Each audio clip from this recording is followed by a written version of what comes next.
Rajamouli super star Mahesh తో cinema చేస్తున్న విషయం మనందరికీ తెలిసిందే. SSMB 29 సినిమా రాబోతున్న ఈ సినిమాలో ప్రియాంక చోప్రా, పృథ్వీరాజ్ సుకుమారన్ నటిస్తున్నారని తెలిసిందే. ఈ సినిమా షూటింగ్ మొన్నటిదాకా ఒడిశాలో జరిగింది. ఈ మధ్యనే హైదరాబాద్ పరిసర ప్రాంతాల్లో కూడా షూట్ చేస్తున్నట్లు తెలుస్తోంది. త్వరలో ఫారెన్ షూటింగ్కి కూడా రెడీ అవుతున్న ఈ మూవీ నుంచి క్రేజీ అప్డేట్ ఒకటి ఫ్యాన్స్ని సర్ప్రైజ్ చేస్తోంది. రాజమౌళి మహేష్ కాంబినేషన్లో వస్తున్న ఈ సినిమా ఫారెస్ట్ అడ్వెంచర్ బ్యాక్డ్రాప్తో మైథాలజీ టచ్ కూడా ఉందని టాకు.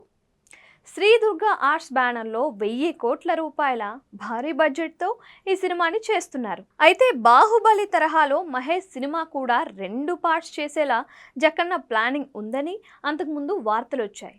కానీ ఇప్పుడు సడన్గా మహేష్ సినిమా 2 భాగాలు కాదు, ఒక భాగానికే ఫిక్స్ అవుతున్నారని తెలుస్తోంది. బాహుబలి స్కెచ్తోనే SSMB 29 తెరకెక్కిస్తున్నారని తెలుస్తూ ఉండగా, స్కెచ్ బాహుబలి రేంజ్లోనే ఉన్న ఎగ్జిక్యూషన్ మాత్రం RRR తరహాలో ఉంటుందని టాక్.